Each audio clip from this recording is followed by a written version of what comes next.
మన భారతదేశపు క్రైస్తవ ప్రయాణం, విశ్వాస ప్రయాణం ఎలా కొనసాగింది అనడానికి కొంతమంది మూల పండితులు, సంఘ చరిత్రకారులు కొన్ని ఆధారాలు మనకిచ్చారు.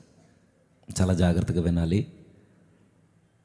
మన భారతదేశంలో సువార్తకు పునాది వేసిన జీవితాల కోసం ఈరోజు నేను మాట్లాడబోతున్నా. ఆయన జీవితం ఎంత దారుణంగా ముగిసిపోయిందో, ఆయన జీవితంలో ఎలాంటి శ్రమలను ఎదుర్కొన్నాడో, ఆయన బ్రతుకు ఎలా ముగిసిపోయిందో ప్రతిదీ కూలంకుశంగా తక్కువ సమయంలోనే వివరిస్తాను. జాగ్రత్తగా విందాం. నిజానికి మన భారతదేశంలో క్రైస్తవ్యం ప్రారంభం కావడానికి పునాది వేసింది ఎవరు? యూరోపియన్లు కాదు. మన భారతదేశంలో మ్యూజిక్ వద్దని ఆపండి, లాస్ట్ నెద్దు. మన భారతదేశంలో క్రైస్తవ సంఘాలని స్థాపించింది బ్రిటిష్ వారు కాదు, పోర్చుగీస్ వారు కాదు. ప్రారంభంగా మన భారతదేశంలో సువార్తను చేత పట్టుకుని వచ్చిన ఘనత ఎవరిది చెప్పండి? Very good. ఈ తోమా గారే కాకుండా భారతదేశానికి 2 అపోస్తులు వచ్చారు. వారు ఎవరు చెప్పండి? అదే, ఒకటి తోమా, రెండో వ్యక్తి. మన భారతదేశపు క్రైస్తవ సంఘ చరిత్రే మనకు తెలియదు. కాబట్టి ఏం చేయాలి? ఇప్పుడు జాగ్రత్తగా వినాలి. తెలుసుకోవాలంటే ఎలా తెలుస్తుంది? కాబట్టి విందాం. అతని పేరు మనందరికీ సుపరిచితమే. ఆయనకి 2 పేర్లు ఉన్నాయి.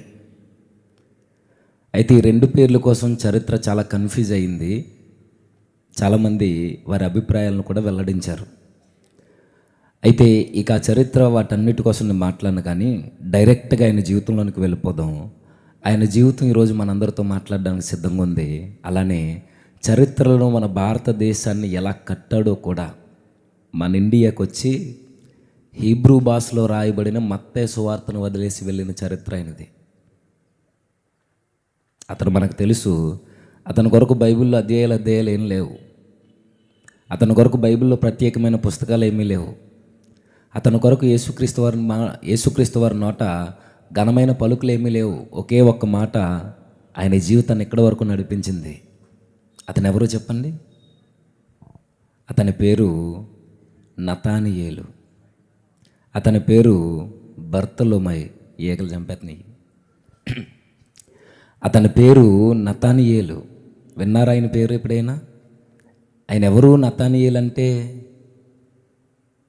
యేసుక్రీస్తు వారి 12 మంది శిష్యులలో ఒక ఆయన.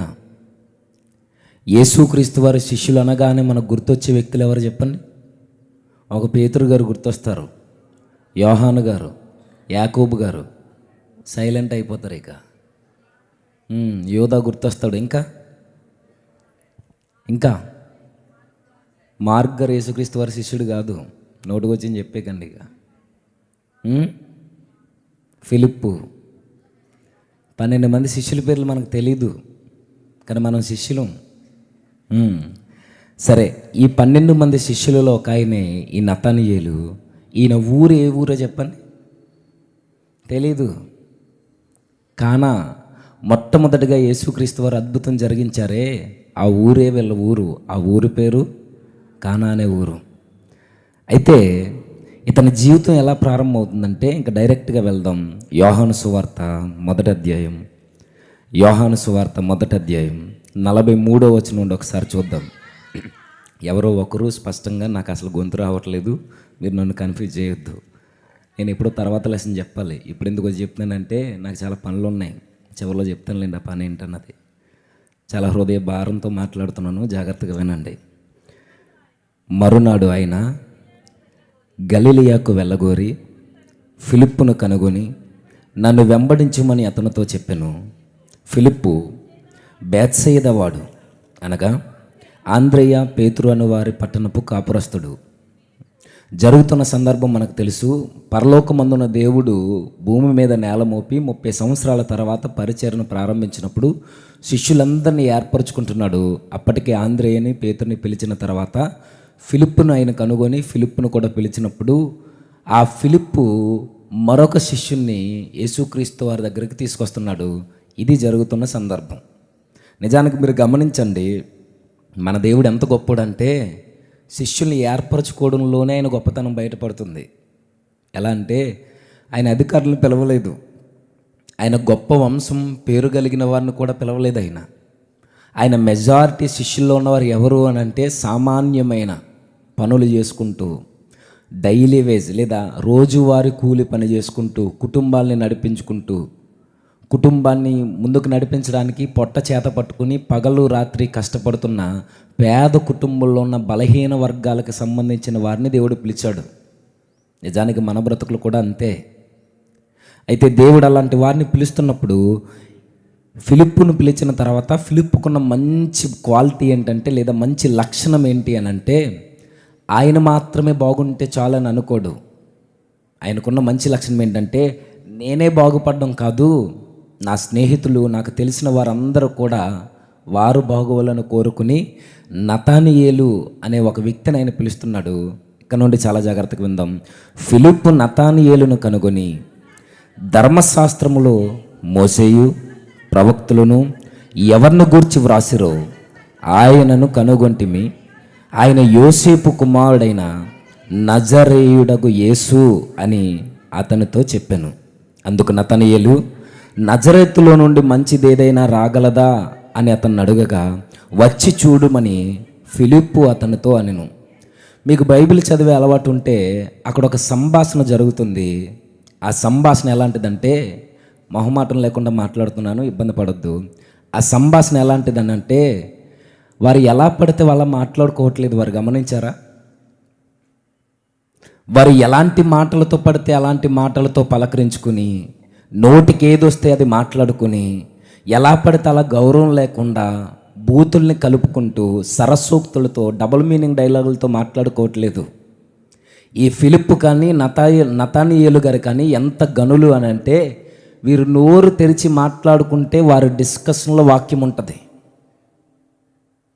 ఆ ఇద్దరు యవనస్తులు ఒకసారి కలుసుకున్నారు అంటే ఆ ఇద్దరు యవనస్తుల మాటల్లో వాక్యమే కేంద్ర స్థానమై ఉంటుంది. మీరు ఆ మాటల్లో గమనించాలి. ఇప్పటికే ఫిలిప్పు నతానియేలును కనుగొనగానే ఫిలిప్ ఇలా అంటున్నాడు, ఓ ఈ నతానియేలు మై ఫ్రెండ్, నేను ఎవరిని కనుగొన్నానో తెలుసా? పాత నిబంధనలో మోసే ఉన్నాడే ప్రవక్త, నాయకుడు. పాత నిబంధనలో ప్రవక్తలు ఉన్నారే, మెస్సియా వస్తాడని అరిచి గొంతెత్తరిచిన దేవుని చేత ఏర్పరచబడిన జనాంగం. ఆ మోసే ప్రవక్తలు ఎవరి కొరకైతే మాట్లాడారో ఆ మెస్సియాను మేము కనుగొన్నామని లేఖన ఆధారాలతో వీరి డిస్కషన్ ప్రారంభమైంది.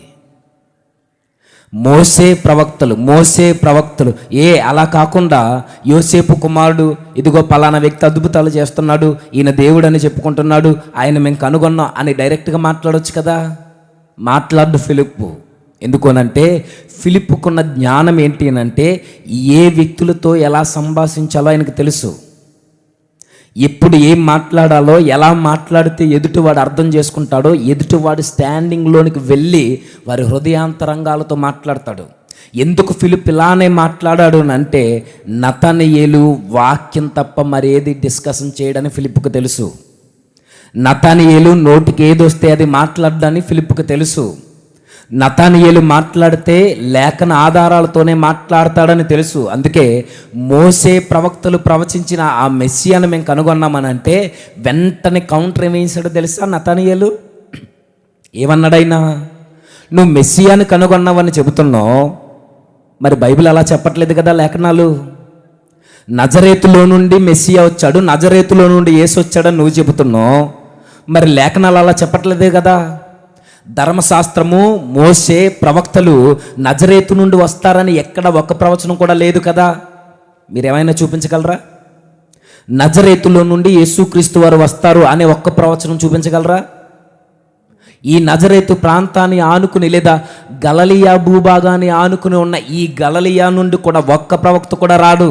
ఇది లేఖనం. ఇది ఈయన ఎంత డీప్గా లేఖనాలను స్టడీ చేస్తాడు అంటే, ఒక్క మాట మాట్లాడితే అది బైబిల్లో ఉందో లేదో లోతులకు వెళ్ళి రెఫరెన్స్తో కోట్ చేసి మరీ మాట్లాడతాడు. ఎవరు?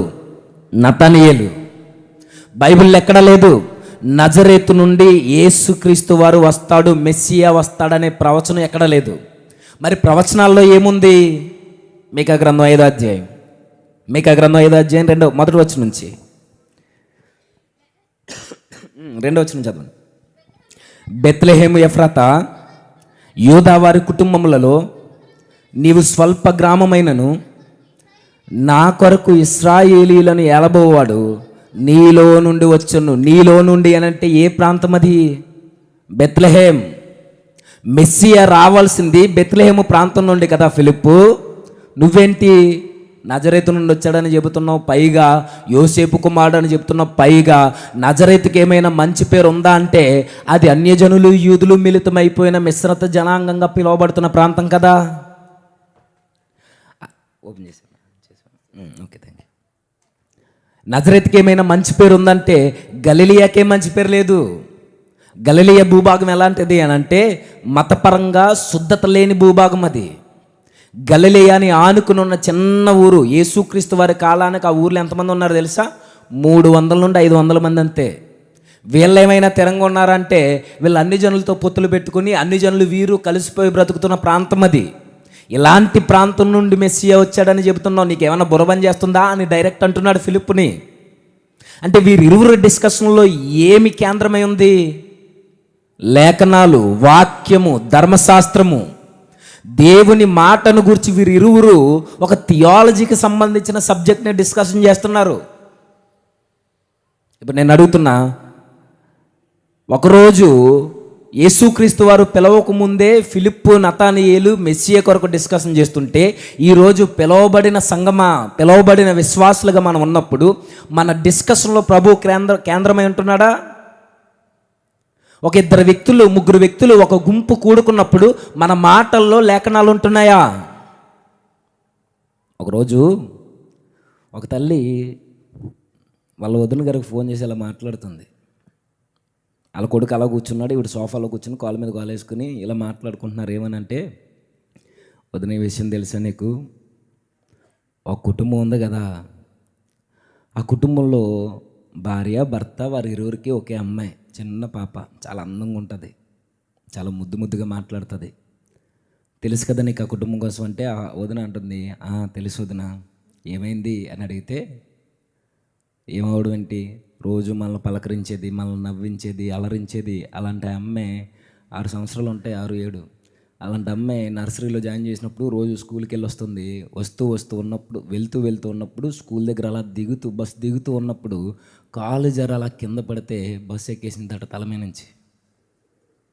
అయితే ఎప్పుడైతే బస్సు ఎక్కేసిందో వెంటనే హాస్పిటల్ తీసుకెళ్లారు. వాళ్ళ నాన్న రొమ్ములు బాదుకున్నాడు. ఎందుకు, ఆడపిల్లని చాలా అల్లారు ముద్దుగా పెంచుకుంటారు కదా. వాళ్ళ అమ్మ ఏడుస్తుంది, మోర్చిల్లి పడిపోయింది, వాళ్ళ నాన్న రొమ్ములు బాదుకుంటున్నాడు. ఇదంతా ఫోన్లో మాట్లాడుతుంటే వాళ్ళ కొడుకు వింటున్నాడు. ఎవరమ్మా, ఏమైంది, ఆ కూతురికి ఏమైంది, పద వెళ్దాం, ఎంతో కొంత సహాయం చేద్దాం, ప్రార్థన చేద్దాం అంటుంటే వెంటనే తల్లి అంటుంది, నువ్వు ఆగరా, నేను మాట్లాడిన తర్వాత చెప్తానంటే ఆ తల్లి అడుగుతుంది, ఈ తల్లి అడుగుతుంది, మరి ఏమైంది వదిన అంటే, ఏమవడం అంటే హాస్పిటల్ తీసుకెళ్ళాడు, వాళ్ళ నాన్న రొమ్ములు బాదుకుంటున్నాడు, ఏమవుతుందో తెలియట్లేదు పరిస్థితి, ఇలా జరిగిపోయింది, ఇంతలా దారుణంగా ఉంది అని అంటే హాస్పిటల్కి వెళ్ళారు.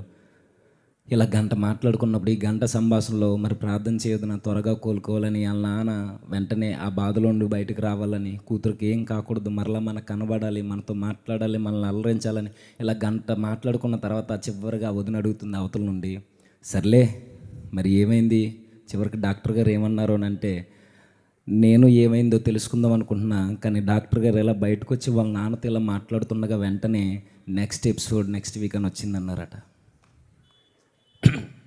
అర్థమైందా? అర్థం కాలేదా? అదే వచ్చే భాగం తర్వాయి వారం.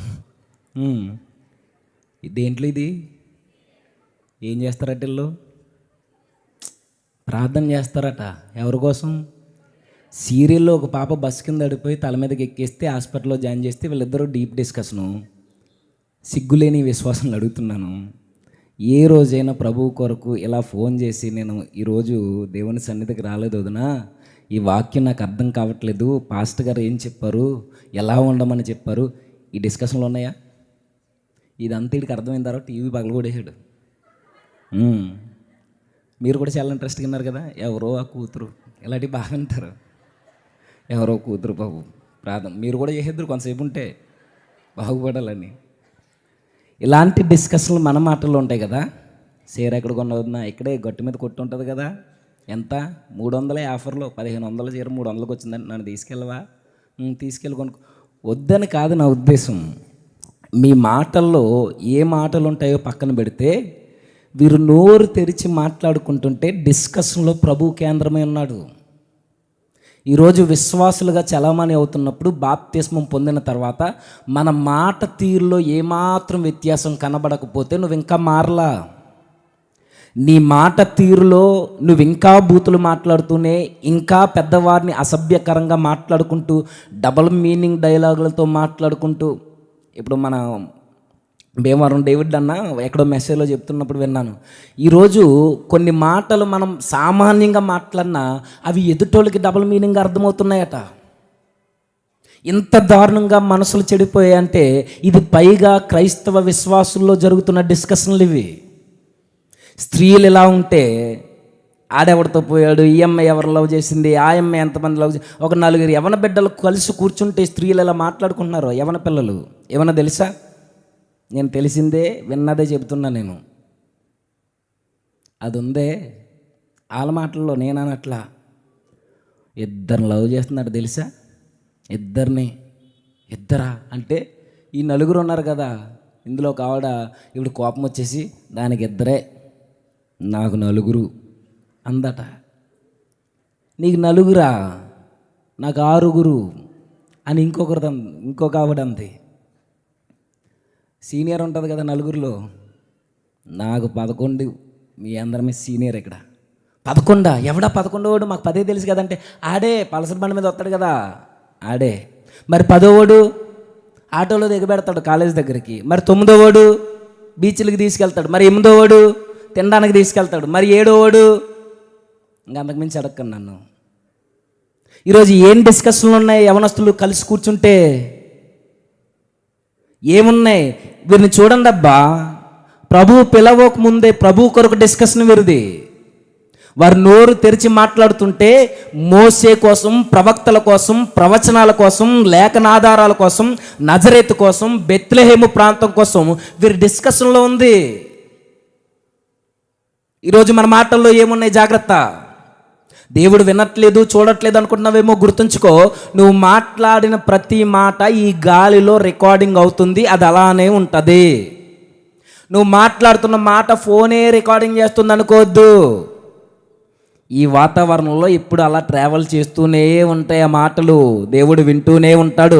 ఆయన చెవికి వినబడని స్వరం అంటూ మెల్లని గుసగుసలేమీ లేవు. ఆయన కంటికి కనబడని నీ చీకటి కార్యాలు కూడా ఏమీ లేవు. వారిరువురు ప్రభు కొరకు డిస్కషన్ అంట. ప్రభు కొరకు, లేఖనాల లోతు కొరకు. ఈరోజు కనీసము లేఖనాల లోతు అవసరం లేదు. సామాన్యంగా బైబిల్ చదివి ఏ పుస్తకం ఎక్కడుంటుందో తెలియని సీనియరిటీ క్రైస్తవులు ఉంటారు తెలుసా. వీరు సంఘంలో చాలా గొప్ప గొప్ప పనులు చేస్తారు. సంఘంలో పాటలు పాడొచ్చుగాక, సంఘానికి కానుకలు ఇవ్వచ్చు కాక, లేఖనాల లోతు తెలియకపోతే నువ్వు ఎంత ఇస్తే ఏంటి, ఏం చేస్తే ఏంటి, ఎన్ని ప్రసంగాలు చేస్తే ఏంటి, ఎన్ని పాటలు పాడితే ఏంటి? లేఖనాల లోతు ఎందుకు ఈ మాట చెప్తున్నానంటే ఎగ్జాంపుల్ చెప్తాను చూడండి. ఈరోజు సంఘంలో పనులు చేస్తానంటే చేస్తారు. మా ఫ్రెండే పెళ్ళికి వెళ్ళాం, నేను జేమ్స్ అన్న పెళ్ళికి వెళ్తే, ఇప్పుడు చెప్పేదే చెప్తున్నా. పెళ్ళికి వెళ్తే ప్రతి పెళ్ళిలో మెసేజ్ చెప్తున్నప్పుడు ఒక అధ్యాయంలో ఒక వచనం చదివిస్తారు. అది ఎఫెసీ పత్రిక 5వ అధ్యాయంలో. ఏ మాట అది? స్త్రీలారా, తెలుసు మీకు అది. వెంటనే టక్కనే తీయకపోయినా చదివేస్తారు మీరు. అన్ని పెళ్ళిళ్ళు చూసి ఎక్స్పీరియన్స్ కదా. నేను అక్కడే పక్కనే పెళ్ళికొడుకు పక్కన కూర్చున్నాను, తోడు పెళ్ళికొడుకు కాదు, పక్కన కూర్చున్నాను. అనే మెసేజ్ చెప్తున్నాడు. అది మా ఫ్రెండే, కలిసే చదువుకున్నాం. చర్చి యొక్క నిర్మాణంలో పెయింటింగ్ వర్క్ అంతా వాడే సొంత డబ్బులతో పెట్టుకుని ఆల్టెక్ చేసి, వాల్ కేర్లు పెట్టి, సీలింగ్ చేసి, అన్నీ చేసి చాలా మంచిగా డిజైన్ చేసిన మంచి వర్కర్ వాడు. ఇంత బాగా చేసుకున్నవాడు పెళ్లి చేసుకున్నాడు. పెళ్లి కూతురు ఎవరో తెలుసా? Sunday school teacher.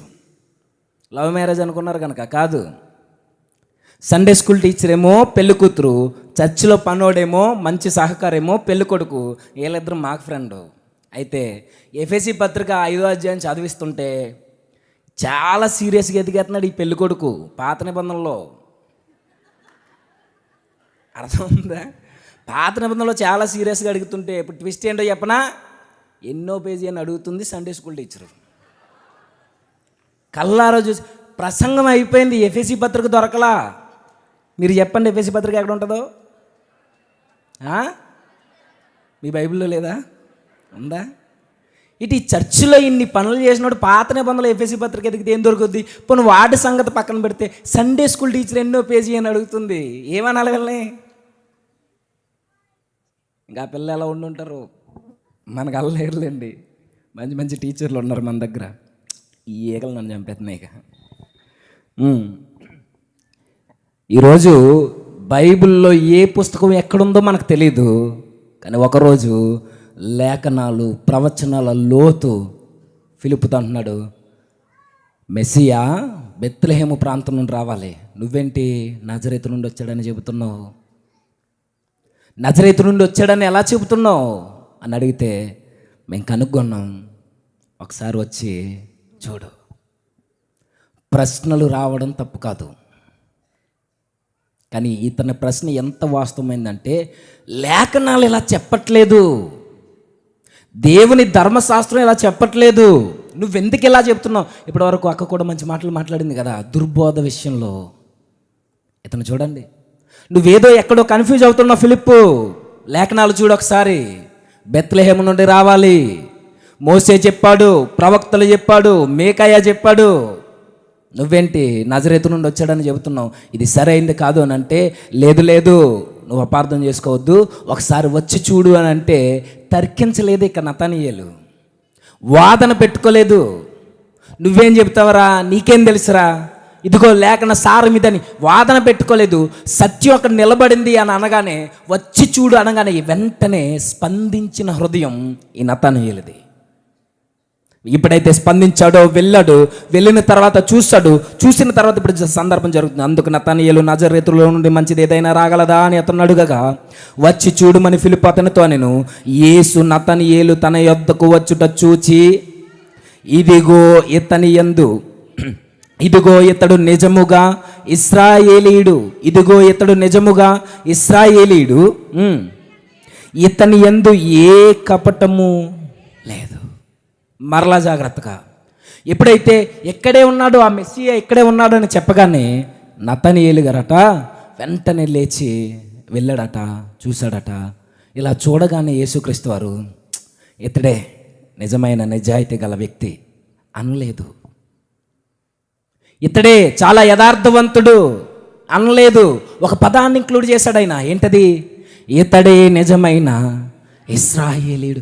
యేసుక్రీస్తు వారు ఒక మాట మాట్లాడితే సామాన్యం అనుకోకండి, అది చాలా లోతైన అర్థంతో మాట్లాడతాడు ఆయన.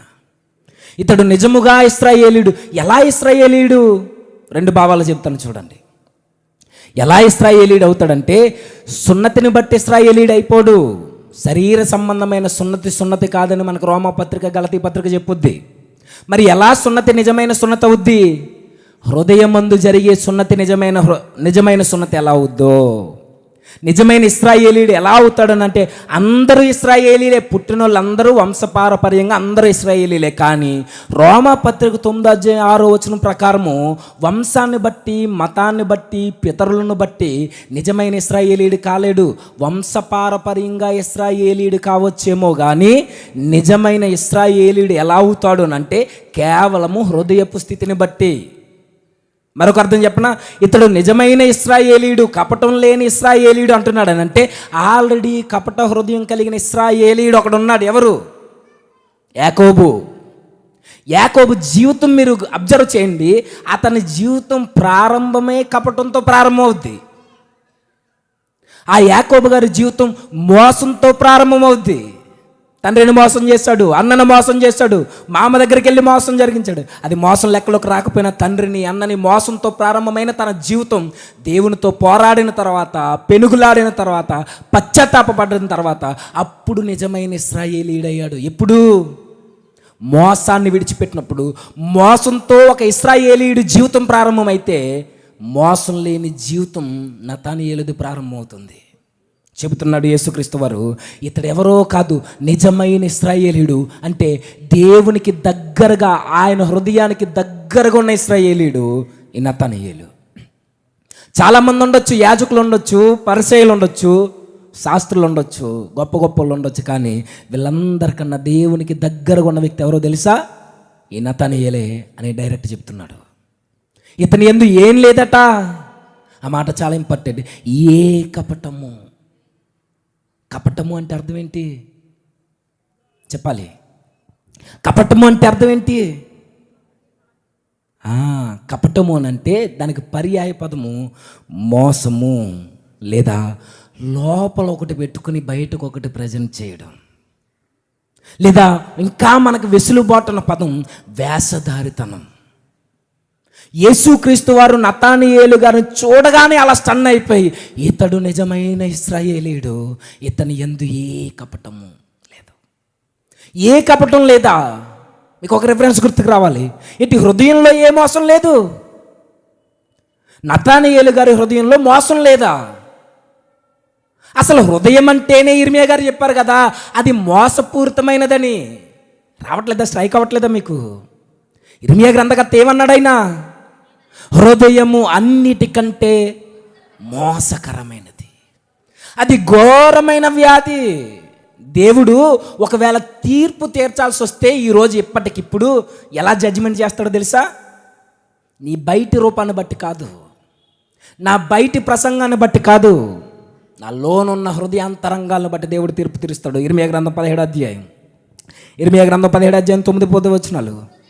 హృదయము అన్నిటికంటే మోసకరమైనది, అది ఘోరమైన వ్యాధి కలది. రెఫరెన్స్ అయినా దాన్ని గ్రహింపగలవాడెవడు?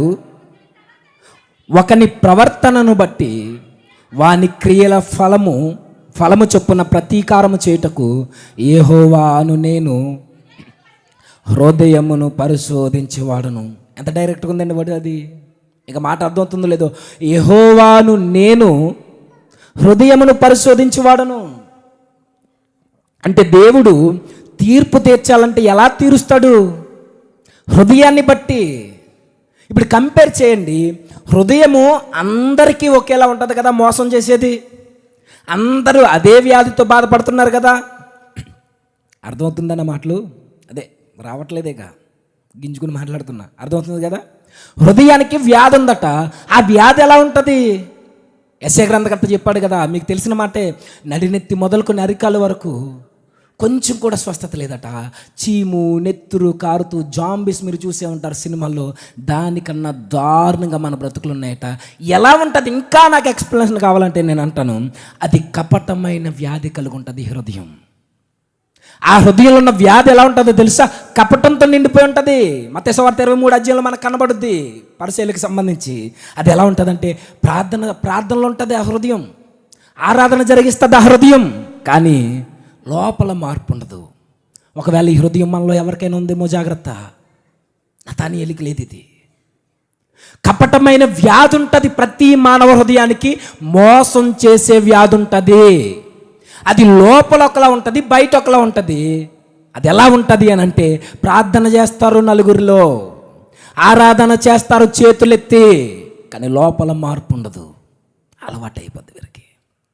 దేవుని ముందే నటిస్తుంది ఆ కపట హృదయం. దేవుని ముందు దేవుడు చూస్తున్నాడని తెలుసు, కానీ ఆయన ముందే అది వేషధారణని ముసిగేస్తుంది ఆ హృదయం. కపటమైన వ్యాధి ఉంటుంది.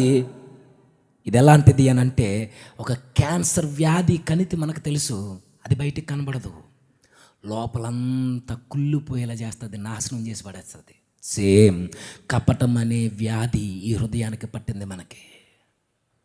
వ్యాధి నీకుంది, నాకుంది, మానవాళి అంతటికీ ఉంది. లోపల ఉంటుంది ఆ క్యాన్సర్ వ్యాధి కణితి మీకు కనబడుద్దా? లోపలంతా తిరిగేసి దానికి ఒక సింబల్ వేస్తారు, పేత సింబల్. అలా పొద్దు, ఇలా పొద్దు, ఇలా పొద్దు, ఇలా పొద్దు, ఎలా అయినా పొద్దు, మొత్తం బాడీని కొలాప్స్ చేసి పడేస్తుంది. సేమ్ ఈ కపటమైన వ్యాధితో బాధపడుతున్న హృదయం అంతే. ఇంకేముంది? ఈ హృదయానికి ఎలాంటి వ్యాధి ఉంటుందంటే, గర్వం అనే వ్యాధి ఉంటుంది దీనికి. అది ఒప్పుకోదది పాపాన్ని, నాకు అవసరం లేదంటది, పశ్చాత్తాపడనివ్వదది, సరి చేసుకొనివ్వదది, నాకు దేవుడు అవసరం లేదని చెబుతుంది, నీ జ్ఞానం మీద ఆధారపడమని చెప్తుంది. దీన్నే గర్వంతో నిండిన వ్యాధి అంటది బైబిల్. ఈ వ్యాధులన్నీ మనకున్నాయి, కానీ ఈ వ్యాధి ఎవరికి లేదు? నతనయేలుకి లేదు. దాచుకోవడం అనే ఒక వ్యాధి ఉంటుంది. అది ఎవ్వరికి తెలియకుండా జీవించాలని ఒక వ్యాధి ఉంటుంది ఈ హృదయానికి. అది బైబిల్ చెప్పింది. అది ఎలా ఉంటుందంటే సామెతల గ్రంథం 2:13 మనకు కనబడుతుంది. మీరు ఇంటికి వెళ్ళక చదవడం టైం లేదు నాకు. అది పాపాన్ని కప్పుకుంటుంది. అది పాపాన్ని ఒప్పుకొనివ్వదు. అది దాచుకో దాచుకో దాచుకో, బయట పడిపోతావు అని చెప్తుంది నీకు. అది ఒప్పుకొనివ్వదు. అది మెల్లమెల్లగా అది ఏం చేస్తుంది అంటే నేను చంపేస్తుంది. అది చివరికి నీ గొంతు పట్టుకుని పిసుకుద్ది ఈ దాచుకునే వ్యాధి ఒప్పుకోకుండా. నీకు తెలుసు నువ్వు పాపం చేస్తున్నావని, నీకు తెలుసు దీనికి క్షమాపణ దొరకదేమో నేను ఒప్పుకోకపోతే అని, కానీ ఒప్పుకొనివ్వదు ఆ వ్యాధి. ఆ రోగం అలాంటిది. అది కఠినమైన హృదయం అయిపోద్ది కొన్నాళ్ళకి. అది దానికి ఇక మెడిసిన్ లేనట్టుగా అయిపోద్ది. అది దేవుని ఎదుట నీకు వినబడుతుంది, ఒప్పుకో అని దైవజనుల ద్వారా హెచ్చరిస్తాడు. వినబడినట్టుగా వెళ్ళిపోద్ది. అది ఈ వ్యాధి మనకుంటుంది. జాగ్రత్త. బాగా చెప్పాడని చప్పట్లు కొట్టుకుని వెళ్ళిపోయే వ్యాధి ఉంటుంది తెలుసా? ఇక్కడ చెబుతున్న స్పీకర్లకు మార్కులు వేసే వ్యాధి ఉంటుంది తెలుసా? నేనన్న మాటలు కాదు, బైబిల్ చెబుతుంది. హెబ్రీ పత్రిక 3వ అధ్యాయంలో ఇదే భావం. కఠినమైపోద్ది ఆ హృదయం. అది ఒప్పుకోనివ్వదది, అవసరం లేదంటది. దేవుని మాట వినబడుతున్నా స్పందించొద్దు. విని బాగా చెప్పారు అని మార్కులు వేసి వెళ్ళిపో అంటది. ఇన్ని రకాల వ్యాధులు ఉంటే విషపూరితమైన భావజాలం కలిగిన వ్యాధి ఉంటుంది మనకి. అది ఎలాంటిదో తెలుసా? ఎదుటి వ్యక్తిని క్షమించమన్నది. అది పగతో ద్వేషంతో వాడి మీద అక్కసుతో రగిలిపోయేలా అసూయను పెంచుకునే వ్యాధి ఉంటుంది ఈ హృదయానికి. ఇంత ఘోరమైన వ్యాధి లక్షణాలు ఈరోజు మనకు కూడా ఉంటాయి. దీనికి ఎవ్వరూ అతీతులు కారు. ప్రభు అన్నాడు ఆయన. దీనికి ఎవ్వరూ తీసిపోవడానికి లేదు. ఈరోజు మనలో నటనా జీవితాలు లేవనుకుంటున్నారా? మనుషులు మెప్పించడానికి పనులు చేస్తాం, మనుషుడు పొగడాలని పాటలు పాడతాం, మీకు నచ్చాలని నేను ప్రసంగం చేస్తాను. లేదనుకుంటున్నారా నటన? దేవుడు చూస్తాడు. ఈరోజు ప్రతి అడుగడుగున నటనే, బయట ఒకలా లోపల ఒకలా. కానీ దేవుడు ఏం చూస్తాడట? ఇర్మీయా గ్రంథం ప్రకారం, నేను హృదయాన్ని పరిశోధించేవాడను. నువ్వు నలుగురిలో ఉన్నది కాదు దేవుడు చూసేది, లోపల లోపల లోపల చూస్తాడు ఆయన. ప్రొఫైల్ పిక్ ప్రభువుది పెట్టుకున్నంత మాత్రాన క్రైస్తవుడే అయిపోయామనుకోకు. లోపల హిస్టరీ చెక్ చేస్తాడు ప్రభువు. స్టేటస్ పెట్టినంత మాత్రాన నేను ప్రభువుని ప్రేమిస్తున్నానని సమాజం అనుకోవచ్చు. స్టేటస్ కాదు ప్రభువు చూసేది, నీ హృదయపు స్టేటస్ చూస్తాడు ఆయన. లోపల ఏముందో పైకి కనబడే కాదు. నలుగురు ఉన్నప్పుడు క్రైస్తవ పాటలు విని ఆ తర్వాత ఇంటికి వెళ్ళిన తర్వాత ఏం వింటున్నావో అది చూస్తాడు దేవుడు. ఇది మోసపూరితమైన హృదయం. ఇది కపటం అనే వ్యాధితో బాధపడుతున్న హృదయం. అయితే ఈ వ్యాధి లక్షణాలన్నీ ఎవరికి ఉన్నాయి? నతానీయేలుకు కూడా ఉన్నాయి. కానీ ఆయనలో నిజాయితీ ఉంది. నతానీయేలు పరిపూర్ణుడు కాదు, నతానీయేలు మిస్టర్ పర్ఫెక్ట్ కాదు. కానీ నతానీయేలు నిజాయితీపరుడు, యథార్థవంతుడు. లోపల ఎలా ఉంటాడో బయట అలా ఉంటాడు. బయట ఏం మాట్లాడతాడో లోపల అదే ఉంటుంది. బయట ఏం చూస్తాడో లోపల అదే ఉంటుంది. అతని హృదయం ఏమీ పర్ఫెక్ట్ కాదది, కానీ ఆయన యథార్థవంతుడు. ప్రభు అదే చెప్తున్నాడు, ఇతని యందు మోసపూరితమైన హృదయం లేదు, ఇతని యందు ఏ కపటము లేదు, ఇతడు వేషధారి కాదు అని ఎవరిస్తున్నారు స్టేట్మెంట్? ఇది సామాన్యులు కాదు, సాక్షాత్తు ప్రభు అయిన మెస్సియ ఆయనతో చెప్తున్నాడు. ఇతడు నిజమైన ఇశ్రాయేలీయుడు. ఇతడు యాకోబులా మోసంతో స్టార్ట్ అవ్వలేదు. ఇతని జీవితము యథార్థంగా ప్రారంభమైంది, కపటం లేకుండా ప్రారంభమైంది. పిలిచాడు. వెంటనే ఆ రోజు ఎప్పుడైతే కపటం లేనిదని అతను గుర్తు చెప్పానో, వెంటనే 48వ వచనంలో నన్ను నీవు ఎలాగూ ఎరుగుదువని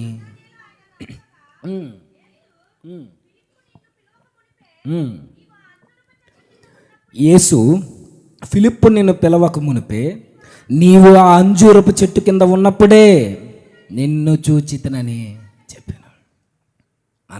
మరలా ఎప్పుడైతే యేసుక్రీస్తు వారు నన్ను నీవు ఎలాగెరుగుదు, నేను నీకు ఎలా తెలుసు? నాలో కపటం లేదని నాకు తెలుసు, దేవునికి తెలుసు. నాలో మోసపూరితమైన హృదయం లేదని నాకు తెలుసు, దేవునికి తెలుసు. నాలో గర్వం లేదని నాకు తెలుసు, నా దేవునికి తెలుసు. నీకెలా తెలుసు అంటే ప్రభు అన్నాడు, నువ్వు అంజూరపు చెట్టు కింద కూర్చున్నావే, అక్కడే చూశాను నిన్ను. ఎలా చూశాడు? ఆయన కంటికి కనబడని సృష్టం అంటూ ఏది లేదు. కనుచూపు మేరలో చూడలేదైనా, ఆయన దేవుడు కాబట్టి చూశాడు. ఓదార్పునిచ్చే మాట చెప్పనా? నిజానికి దేవుడు నతానీయులనే కాదు, దేవుని కొరకు బ్రతకాలనే తృష్ణ ఉంటే, దేవుని లేఖనాల మీద నీ హృదయాన్ని మోపితే, దేవుని కొరకు నిజాయితీగా నిలబడాలని ఆశ నీలో ఉంటే నేను దేవుడు చూస్తాడు తెలుసా? నువ్వు ఎంత ఏ మారుమూల ప్రాంతంలో నువ్వు నిలబడి ఉన్నా, నీ ఊర్లో వారు నిన్నెవ్వరు కాదన్నా, నువ్వు అలా స్థిరంగా నిలబడితే ఈ దేవుడు నిన్ను చూస్తాడు, ఖచ్చితంగా చూస్తాడు. ఆయన ఎక్కడో అంజూరపు చెట్టు కింద ఉండి ప్రార్థన చేసుకుంటున్న నతానీయేలుని చూశాడే. నిన్ను చూడ్డానుకున్నావా? నీ కుటుంబంలో ఉన్న కలతలు చూడ్డానుకున్నావా? నీ కుటుంబంలో ఉన్న కన్నీళ్ళు చూడ్డానుకుంటున్నావా? నీ స్నేహితుల నుండి వెలివేతను ఎదుర్కొంటున్నావే, అది చూడ్డానుకుంటున్నావా? నీ కుటుంబంలో ఆర్థికంగా ఇబ్బంది పడుతున్నావే, చూడ్డానుకుంటున్నావా?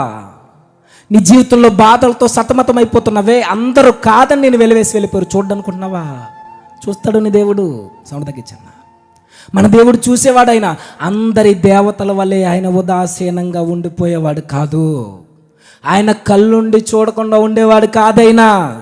చూస్తాడు, నేరుగా మన బాధల్లోనికి ఆయనే వచ్చి నిలబడతాడు. ఆ రోజు శిష్యులు ఆ సముద్రంలో కొట్టిమిట్టాడుతున్నప్పుడు, గలిలయ సముద్రంలో ఆ రోజు ఆ తుఫానుకి చిక్కుపోయినప్పుడు కొండ మీద నుండి ప్రభువు చూసి, ఆ మాట ఉంటే చదవని మార్క్స్ వార్తలు మీరు, కొండ మీద నుండి ప్రభువు చూసి ఆ రోజు వారి మధ్యకి సముద్రం గుండా నడిచి వెళ్ళిపోయాడు. శ్రమ ఎవరిది? బాధ ఎవరిది? కష్టం ఎవరిది? ఆ రోజు తుఫాన్ ఎవరిది? శిష్యులది.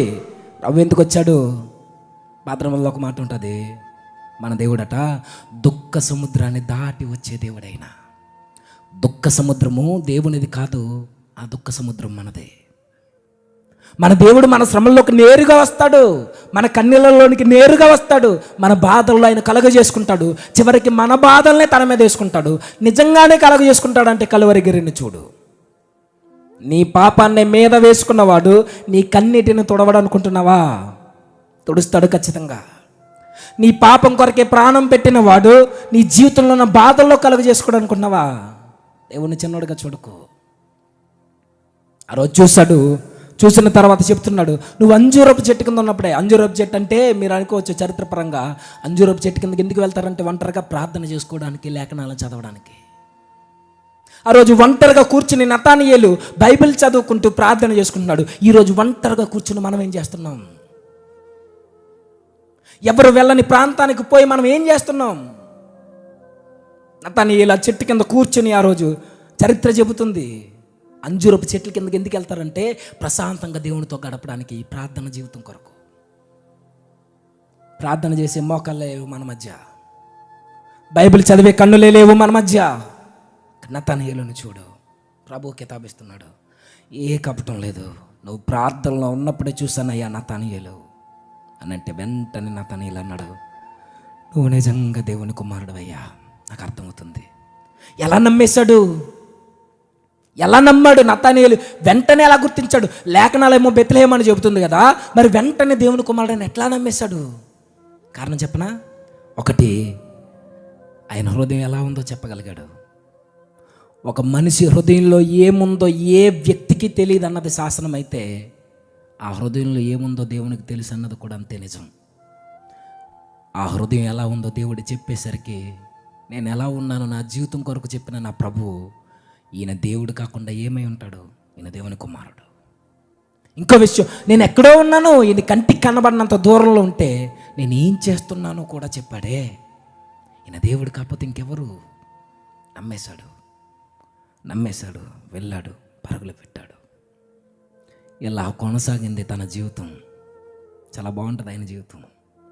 ఇలా కొనసాగుతూ ప్రభువుతో ఉండగానే మొట్టమొదటిగా ఆ ఊరిలోనే ద్రాక్షారసాన్ని, ఆ రోజు నీళ్ళని ద్రాక్షారసంగా మార్చాడు. నతనయేలు ఊరిలోనే.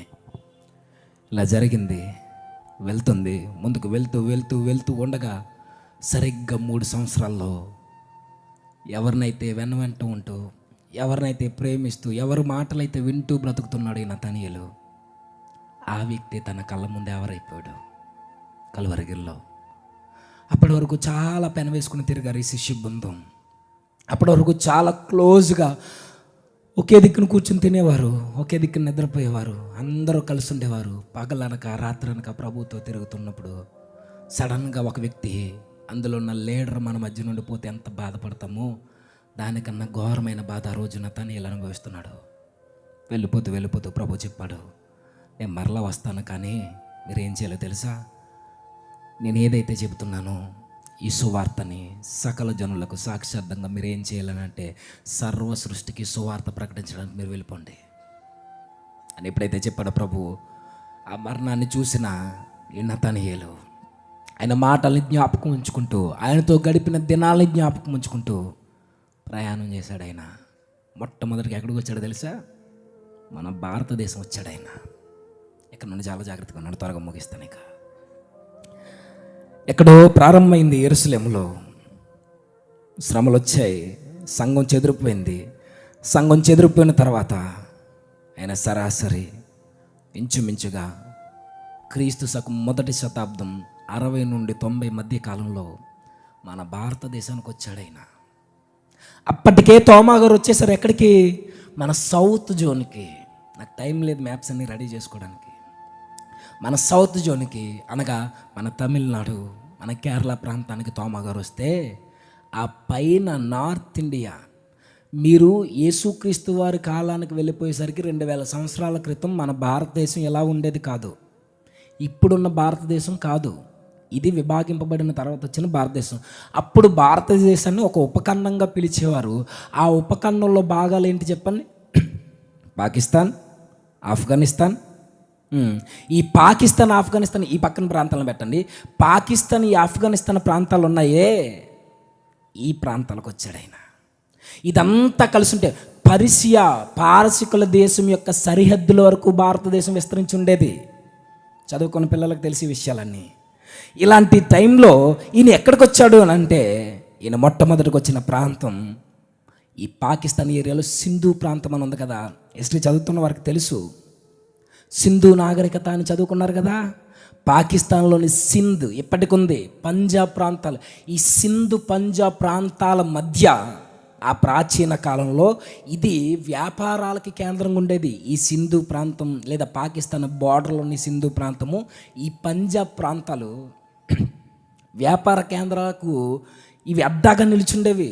సంస్కృతికి, మతాలకి ఇవన్నీ మిళితమైపోయి బ్రతికేవి. ఇక్కడికి ఎందుకు వచ్చాడో తెలుసా? అప్పటికే యూదులు మన భారతదేశానికి వచ్చేసారు. అప్పటికే గ్రీకుల పరిపాలనలో చెదిరిపోయినప్పుడే, నేను విన్నారు కదా చరిత్ర, బబులోనీల పరిపాలనలో వచ్చినప్పుడే, రోమీలు కొట్టినప్పుడే ఆయా వలస ప్రాంతాలకు అలా చెదిరిపోయారు.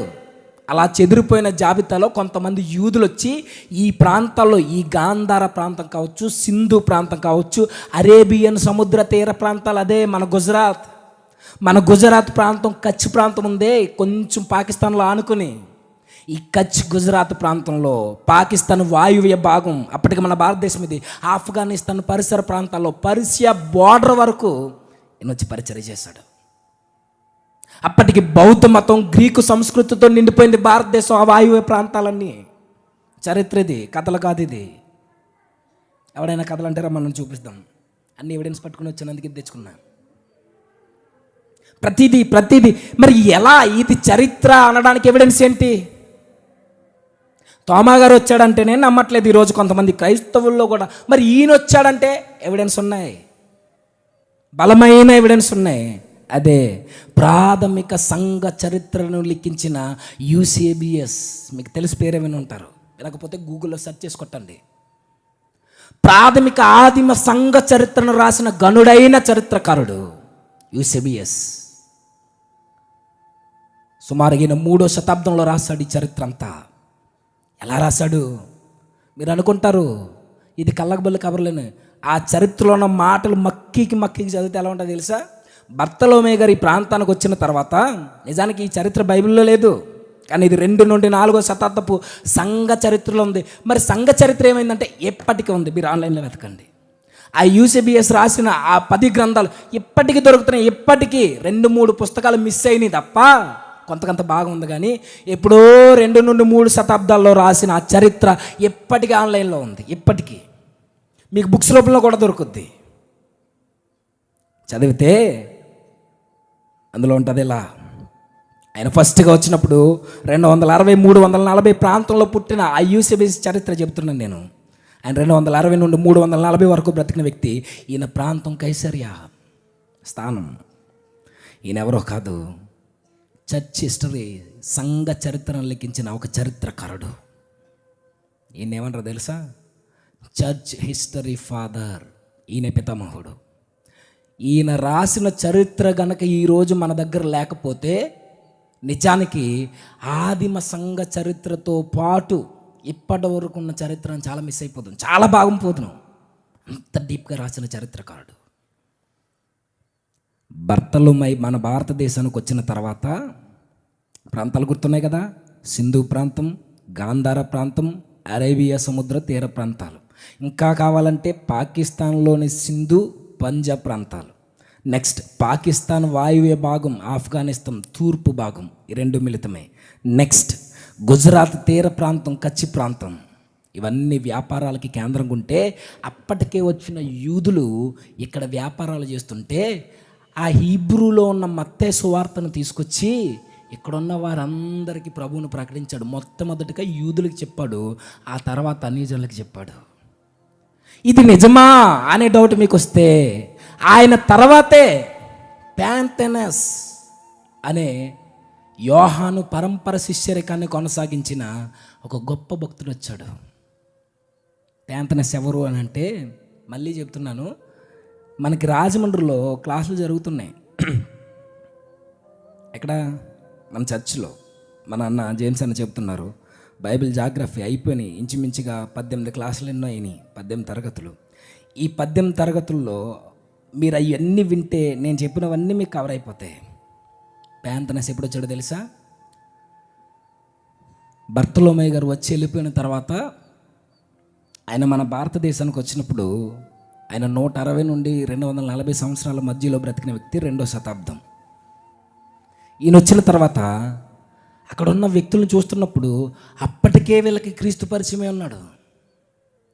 అప్పటికే క్రీస్తు పరిచయమై ఉండడం కాదు, అక్కడ ఈయన కంట కనబడింది ఏంటో తెలుసా? మత్తయి సువార్త నకలు కనబడింది. ఇది ఎలా వచ్చింది అని అడిగితే అక్కడున్న యూదుల ప్రజానేకం చెప్పిన మాటే డైరెక్ట్గా ఆయన రాసింది. ఎవరో యూసేబీఎస్ అనే చరిత్రకారుడు ఆయన రాశాడు. ఎలా? ఏమని? ఇది ఎవరో ఇవ్వలేదు, బర్తలోమయి నతానియేలు అనే శిష్యుడు ఇక్కడికి వచ్చి ప్రభు కొరకు ప్రకటించాడు. ఆయన వెళుతూ ఎవిడెన్స్గా ఈ మత్తయి సువార్తను మాకు ఇచ్చిపోయాడని ఆ యూదులు ప్యాంతెనస్ అనే ఈ వృద్ధుడితో మాట్లాడుతుంటే ఇవన్నీ విని ఆశ్చర్యపోయిన ఈయన ఇక్కడికి వచ్చి సంఘాలకు పంచుకుంటే వీటన్నిటిని లిఖించిన వ్యక్తే ఈ యూసేబీఎస్ అనే చరిత్రకారుడు. సంఘ చరిత్ర ఇది, కథలు కాదు ఇవి. మన భారతదేశాన్ని కదిపిన జీవితాలు ఇవి. తోమా గారు ఇటు పక్కమో ఈ కేరళ ప్రాంతం, మలబార్ తీరంలో, ఈ కేరళ, ఈ కొచ్చి లేదా ఈ తమిళనాడు ప్రాంతంలో ఆయన పరిచయం చేస్తుంటే ఒక పక్క పై ప్రాంతాల్లోనూ మీ బర్తలోమై గారు వచ్చారు. సువార్త చేశాడు. ఆ మత్తయి సువార్త వదిలేసి వెళ్ళిపోయాడు. ఇప్పటికి ఉందంటే ఇప్పటికి లేదా మత్తయి సువార్త. కాలక్రమేణంలో సింధు నాగరికత ఎలా అయితే సమసిపోయిందో, వరదలకి, భూకంపాలకి, తుఫాన్లకి ఎలా అయితే పోయిందో ఆ ప్రాంతాలతో పాటు ఇది కూడా పోయింది. కానీ చరిత్ర మాత్రం ఇప్పటికి నిలిచి ఉంది. ఆ యూసీబీఎస్ రాసింది ఎప్పటికి ఉంది. చెప్పాడు, ఇంకా నాకు ఎవిడెన్స్ కావాలంటారా? ఈ ప్యాంతెనస్ తర్వాత యూసీబీఎస్ అయితే ఈ యూసీబీఎస్ తర్వాత జెరోమ్ అనే ఒక చరిత్రకారుడు వచ్చాడు. ఈయన చిన్నోడు కాదు, నేను చెబుతున్న పేర్లన్నీ చిన్నవి కాదు. ఈ చాలా గొప్ప వ్యక్తులు వీళ్ళు. ఇప్పటికీ వీళ్ళ హిస్టరీని ఫాలో అవుతున్న చరిత్రకారులు ఎంతోమంది ఉన్నారు. జెరోమ్ అనే ఒక చరిత్రకారుడు ఎలా అంటాడు, నేను దీన్ని ధృవీకరిస్తున్నా, నేను అన్ని పరిశీలించి చెబుతున్నా, భారతదేశానికి ఈ నతానియేలు బర్తలోమై అనే శిష్యుడు వెళ్ళాడు. ఆయన తర్వాత ప్యాంతెనస్ వెళ్తే అక్కడ ఆల్రెడీ మత్తయి సువార్త నకలు ఉంది. అక్కడ ఆల్రెడీ క్రైస్తవులుగా చలామణి అవుతున్నవారు చాలామంది నాకు కనబడ్డారని ప్యాంతనస్ చెప్పిన మాటల్ని యూసేబియస్ రచిస్తే ఈ రచించిన ఈ రచనల్ని ధృవీకరించి ముద్రేస్తాడు ఈ జెరోమ్ అనే చరిత్రకారుడు. ఇన్ని ఎవిడెన్స్ ఉన్నాయి, చిన్నవి కాదు. ప్యాంతనస్ నిజంగా వచ్చాడంటే చదువు యూదుల చరిత్ర గ్రంథాలు. బర్తలోమై వచ్చాడు, ప్యాంతనస్ వచ్చాడు, ఆ తర్వాత ఎవరు వచ్చారో తెలుసా? ఇప్పటికీ చర్చిలు ఉన్నాయి, ఆ చర్చిల ప్రాంతాలు ఉన్నాయి. సిరియన్ క్రైస్తవులు, మిషనరీస్. మొదటి 3 శతాబ్దాల చరిత్రని మాట్లాడుతున్నా. మొదటి 2-3 శతాబ్దాల్లో సిరియా సంఘస్థులు, క్షమించండి, సిరియన్ మిషనరీలు మన భారతదేశానికి వచ్చారు. మన భారతదేశానికి థామస్ క్యానా అనే నాయకుడు మొన్న ఆయన నిరూపితమయ్యాడు. నిజంగానే భారతదేశానికి ఈ సిరియా క్రైస్తవులు వచ్చారని. వారి పేర్లు లేవు, కానీ చరిత్ర అలానే ఉంది ఇప్పటికీ. మన భారతదేశానికి సువార్త యూరోపియన్లు తీసుకొస్తే రాలా. 16వ శతాబ్దంలో వచ్చిన లేదా 17 శతాబ్దాల్లో వచ్చిన ఈ ఇంగ్లాండ్ లేదా ఈ బ్రిటిష్ వాళ్ళు తీసుకొస్తే రాలా. మొట్టమొదటి శతాబ్దంలోనే పునాదులు పడ్డాయి. అవి రక్తంతో ఒలికింపబడిన పునాదులు. అవి మన భారతదేశము రక్తము, క్రైస్తవ రక్తం మీద కట్టబడిన పునాదులు ఇవి. క్రైస్తవేమిది? తోమా గారిని ఇక్కడే చంపేశారు. చరిత్ర తెలియకపోతే ఇలాంటి మాటలన్నీ మాట్లాడుతుంటారు రాలేదని. ఎన్ని ఎవిడెన్స్ ఉన్నాయి. వచ్చాడు, చెప్పాడు, వెళ్ళిపోయారు. ఇదంతా చరిత్ర అయితే జెరోమ్ దీన్ని ధృవీకరించాడు. ఇక్కడ చెప్పి వెళ్ళిపోయిన తర్వాత ముగిస్తాను. ఇక్కడ ఎప్పుడైతే చెప్పి వెళ్ళిపోయాడో అన్నంతవరకు వచ్చాడు అనుకున్నాను. ఇక్కడ ఎప్పుడైతే భారతదేశంలో ఆయన సువార్త పనిని ముగించుకుని వెళ్ళిపోతే ఆర్మేనియా అనే ప్రాంతానికి వెళ్ళాడు. ఫ్యాబిలోనియస్ ఇంకా డైరెక్ట్గా కావాలంటే ఈ ఆర్మేనియా అనే దేశంలో అగస్తస్ అనే ఒక రాజు ఈయన చంపేశాడు. కారణం ఏంటో తెలుసా? ఆ రాజు కుటుంబంలో ఒక ప్రధానమైన వ్యక్తిని మార్చేశాడు. చిన్నోడు కాదు, లేఖనాల లోతెరిగిన వ్యక్తి నతానియేలు. హృదయంలో కపటం లేనోడి నతానియేలు. నోరు తెరిస్తే లేఖనాల కొరకు మాట్లాడే జీవితం గలవాడి నతానియేలు. ఎప్పుడైతే రాజు కుటుంబంలో మారిపోయారు, విగ్రహారాధన పారద్రోలాడు, అన్యులందరూ ప్రభు వైపు తిరుగుతున్నారు. ఇదంతా చూడలేకపోయాడు ఆ రాజు. ఎప్పుడైతే ఇదంతా చూడలేకపోయాడో ఇక ఆయన చంపేయాలని డైరెక్ట్గా నిర్ణయం తీసుకున్నాడు. ఇంకా మీకు చరిత్ర కావాలంటే చెప్తున్నాను చూడండి. యూసేబియస్ రాసిన ముఖ్య గ్రంథాలు ఏంటో తెలుసా? సంఘ చరిత్ర, లేదా దీన్ని ప్రాథమిక క్రైస్తవ సంఘ చరిత్ర అంటారు. నెక్స్ట్ కాలక్రమ చరిత్ర లేదా క్రోనికల్స్. ఇది రెండవది. అయితే ఆయన రాసిన చెప్తున్నాను 3 సువార్తకు సిద్ధాంత రక్షణ. ఇవన్నీ ఇప్పుడున్నాయి కాదు, 2-3 శతాబ్దాల్లో రాసిన గ్రంథాలు ఇవి. ఇప్పటికీ ఉన్నాయి, ఇప్పటికీ మీకు ఆన్లైన్లో కూడా దొరుకుతాయి, కావాలంటే సెర్చ్ చేయండి. 4 సువార్త నిరూపణ, డెమోన్స్ట్రేషన్ ఆఫ్ ది గాస్పల్. ఇది 4 అయితే కాన్స్టంటైన్ జీవిత చరిత్ర. కాన్స్టంటైన్ చరిత్రలో లేడనుకుంటున్నారా? క్రైస్తవ్యం ఒక ఊపు అందుకోవడానికి కారణం ఈ రాజు డయోక్లీసియస్ అనే ఒక రాజు క్రైస్తవులందరినీ చంపేయాలని చరిత్ర జీవో చేస్తే అదే రోమా చక్రవర్తి అదే సింహాసనం మీదకి కరెక్ట్గా 25 నుండి 30 సంవత్సరాల తర్వాత అదే సింహాసనం మీద కూర్చుని ప్రభుత్వపు ఖర్చుతో బైబిల్ ముద్రించండి అని జీవో రిలీజ్ చేసిన కాన్స్టంటైన్ చక్రవర్తి జీవిత చరిత్ర లిఖించిన ఈ వ్యక్తి యూసేబియస్. ఇదంతా కథలు కాదు, ఇది ఆయన రాసిన గ్రంథాలు ఇవి. షహీదుల గురించి, అనగా మరణం పొందిన హతసాక్షుల గురించిన గ్రంథాలు రాశాడు ఆయన. ఇంకేం రాశాడు? ఇంకా చిన్న చిన్న లేఖలు, చిన్న చిన్న రచనలు చాలా రాశాడు. సుమారుగా 10 పుస్తకాలు రాస్తే అందులో ఎప్పటికీ చెరిగిపోయిన చరిత్ర బర్తలోమై ఇండియాకి వచ్చాడు. ఇలా వచ్చిన తర్వాత ఇక్కడ పని పూగించుకుని ఎప్పుడైతే అక్కడికి వెళ్ళాడో సిరియా క్రైస్తవులు వచ్చారు, ప్యాంతనస్ వచ్చాడు, జెరోమ్ దీన్ని ధృవీకరించాడు. ఇవన్నీ తీరిపోయిన తర్వాత ఇక ఆయన మరణం దగ్గరకు వచ్చింది. ఇప్పటికి మీకు డౌట్ ఉంటే సిరియన్లు అని చెప్తున్నాను కదా, సిరియన్లు కట్టిన చర్చిలు ఎప్పటికీ ఉన్నాయంటే జస్ట్ మీకు అవుట్లైన్ చెప్తున్నాను చూడండి. కేరళలో పాలయూర్ అనే చర్చి ఇప్పటికుంది. అంటే 2000 సంవత్సరాల క్రితం కట్టిన చర్చి లేదు, అదే ప్రాంతంలో మరమ్మతులు చేసిన సంఘం ఉంది ఇప్పటికీ. పాలయూర్, కేరళ. మీరు గూగుల్లో సెర్చ్ చేయండి ఇవన్నీ. కొడుంగల్లూర్ కేరళలో.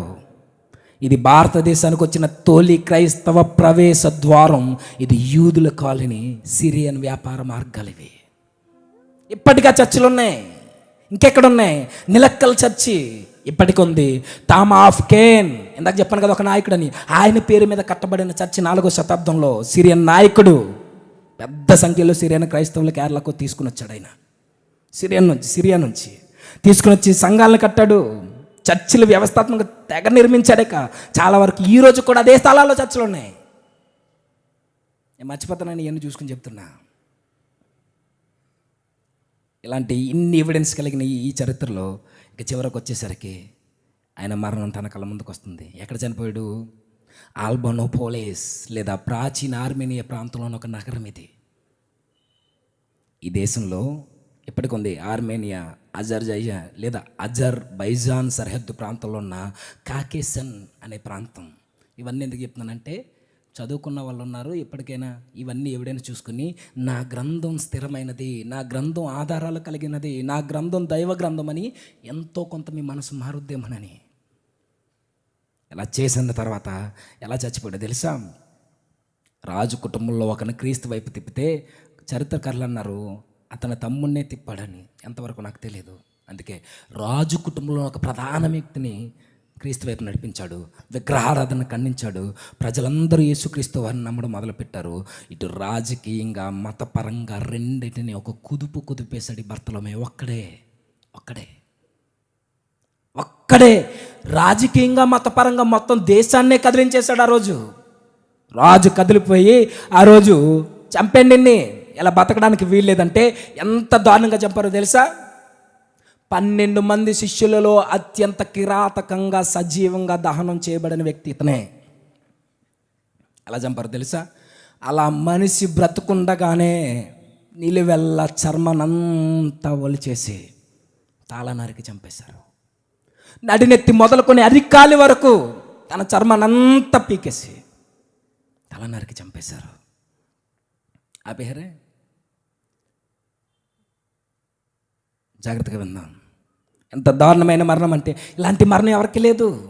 కొంతమంది అంటారు రాళ్ళతో కొట్టారని. కాదు, మెజారిటీ క్రైస్తవ చరిత్ర సంఘకర్తలు మాట్లాడింది ఆయనని చర్మం ఒలిచేయడం అంటే మాటలా.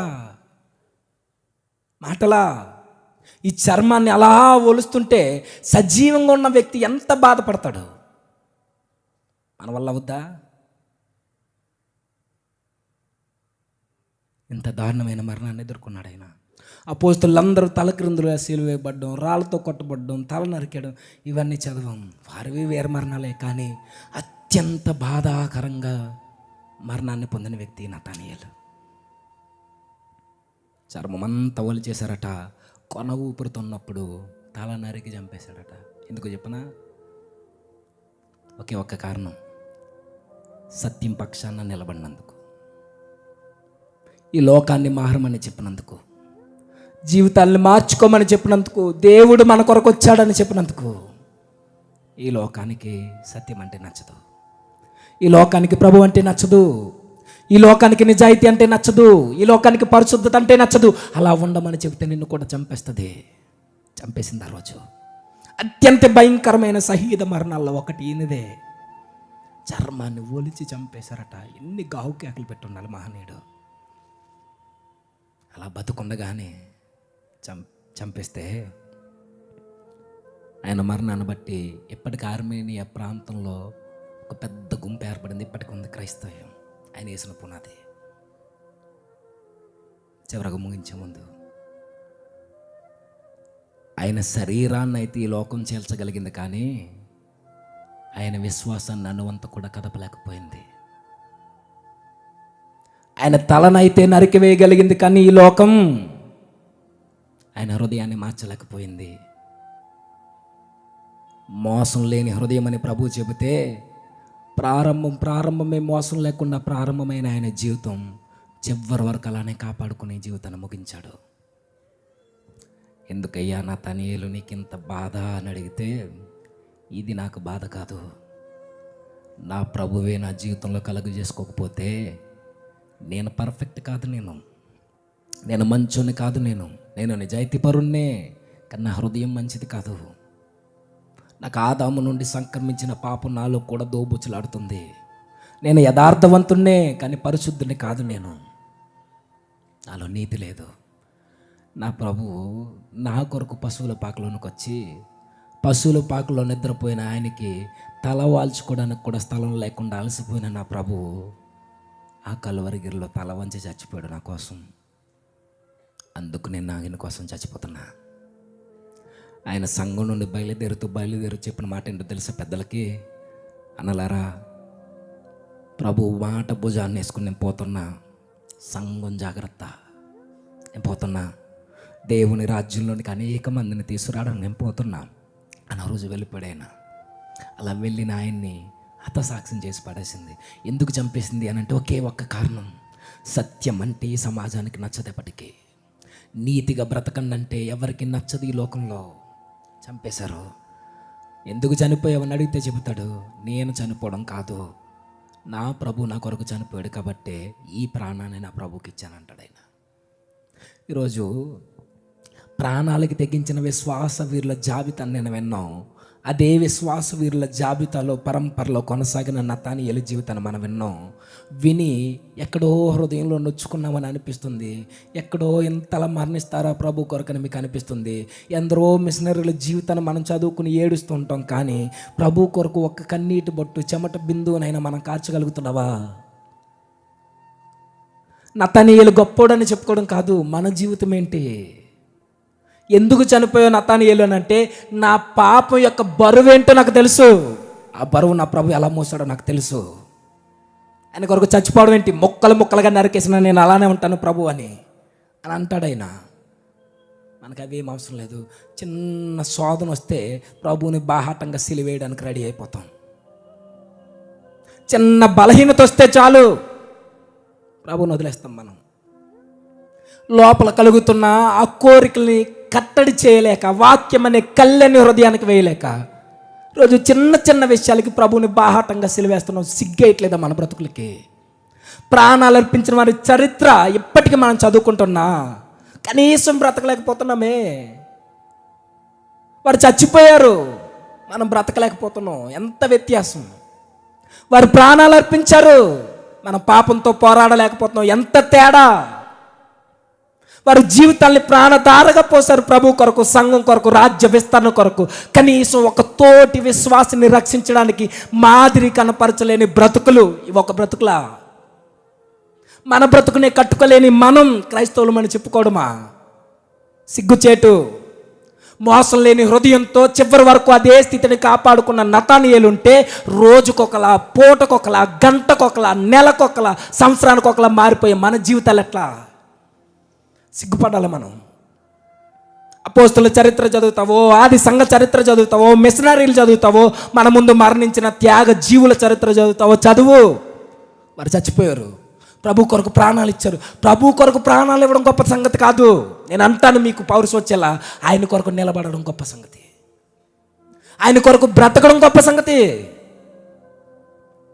వారిని తక్కువ చేయట్లా. అంత విశ్వాసం లేకపోతే, చేత కాకపోతే కనీసం బ్రతుకు పౌరుషం రావడానికి చెప్తున్నా. నిలబడు, ఇంకా వెనకడుగు, ఇంకా వెనకడుగు. మారుదాం, మారుదాం, మారుదాం. మారు, పోతావు. ఇప్పుడే వెళ్ళాలి. మీకు దోస్త తమ్ముడు తెలుసు కదా, నాతో తిరుగుతుంటాడు తమ్ముడు పొడవకుండి. వాళ్ళ నాన్నగారు ఇప్పుడే చనిపోయారు. బ్రెయిన్లో బ్లీడింగ్ అవుతూ ఇంచుమించుగా 15 రోజుల నుండి ఇదే. ఇక్కడ ఉండలేక, అక్కడికి పోలేక, ఇక్కడ పనుల్లో ఉండలేక సతమతం అయిపోతున్నాడు వాడు. ఇప్పుడే ఫోన్ చేశాడు. తర్వాత క్లాస్ చెప్పాలి నేను. ఇప్పుడు ఎందుకు చెప్తున్నా? ఇది ఎందుకు చెప్తున్నానంటే, చనిపోయాడని కాదు, ఏ రోజు ఎప్పుడు ఎవరు ఎలా పోతారో ఎవరికి తెలియదు. నేను అన్న చెప్పాడు కదా, సోలాపూర్ నుండి వచ్చిన అమ్మకి ఇప్పుడు బాగానే ఉంది దేవుని కృప వల్ల. అనుకుంటామా ఇలా జరుగుద్దని? బయటికి వెళ్ళినోడు ఇంటికి రావట్లా, ఇంట్లో ఉన్నవాడికి ఆయుష్కి దిక్కులేదు ఈరోజు. జాగ్రత్త. ప్రభు కొరకు ప్రాణాలు అర్పించిన జీవితం నతానియేలుదే. మన భారతదేశాన్ని క్రైస్తవ్యంలో నడిపించడానికి నిర్ణయం తీసుకున్నవాడు నతానియేలు. ఇలాంటి జీవితాలు మన కళ్ళ ముందు ఉన్నప్పుడు మనం చేయాల్సింది ఒకటే, ప్రభువా ఇప్పటి వరకు నేను నీ కోసం బ్రతుకుతున్నాను అనుకుంటున్నాను, కానీ నాలో ఇంకా మోసపూరితమైన మనసు ఉంది. అందరూ లేచి నిలబడదాం. అందరూ నాతో పాటుగా ప్రభుతో మాట్లాడుతూ, ఒక్క నిమిషం దయచేసి మీకు ఈ వాక్యం అర్థమైతే, ప్రభు ప్రేమ మీకు అర్థమైతే ఒక్క నిమిషం ఆయనతో మాట్లాడతావా? స్టీఫెన్ అన్న పైకి రండి. ఆయనతో మాట్లాడతావా ఒక్క నిమిషం? ప్రభువా, నాది మోసపూరితమైన హృదయమే, నాకు అర్థమవుతుంది. పైకి ఒకలా జీవిస్తున్నా, లోపల మాత్రం నా జీవితం వేరే. మీ కొరకు చనిపోయిన వారి సాక్ష్యాలు నేను వింటున్నా, చూస్తున్నా, చదువుతున్నా, బాగా బ్రతకారని చెప్పుకుంటున్నా, కానీ నాలో మాత్రం మార్పు లేదు. నాలో మాత్రం ఇంకా స్థిరత్వం లేదు. ఒక సామాన్యమైన నతానియేలు పేద కుటుంబంలో నడిచిన వ్యక్తే మీ కొరకు ఎంత బాగా బ్రతికితే ఆ స్థితిగతులు బాగున్నాయి, మేమెంతలా బ్రతకాలి ప్రభువా అని ఒకసారి ఆయన్ని సహాయం అడుగుదామా? ఇంకో మైక ఉండడానికి ఎవరు కానీ ఒక్కసారి నోరు తెరుద్దాం. ప్రభు దగ్గర మాట్లాడుతూ అన్నీ పక్కన పెడదాం, సిగ్గును పక్కన పెడదాం, మన భయాన్ని పక్కన పెడదాం. ప్రభువుతో ఏకాంతమవుతూ, ఆయనతో గడుపుతూ, ఆయన దగ్గర మన హృదయాన్ని కుమ్మరిద్దాం. ప్రభుతో మాట్లాడుతూ, అయ్యా నతానియేలు లాంటి స్థిరమైన హృదయం నాకు ఇవ్వండి. అయ్యా నీ కుమారుని మరణాన్ని చూసి చలించిపోయే జీవితాన్ని నాకు అనుగ్రహించండి. ఆ మరణం నా కొరకే జరిగిందని దేవా నేను గ్రహించే శక్తిని నాకు అనుగ్రహించండి అని ఒక్కసారి ప్రభుత్వం మాట్లాడుతూ మనం ప్రార్థనలో ఏకీభవిద్దాం. ఆయనతో పాటు అందరూ ప్రార్థనలో ఏకీభవిస్తూ హృదయపూర్వకంగా ప్రభుత్వం మాట్లాడదాం.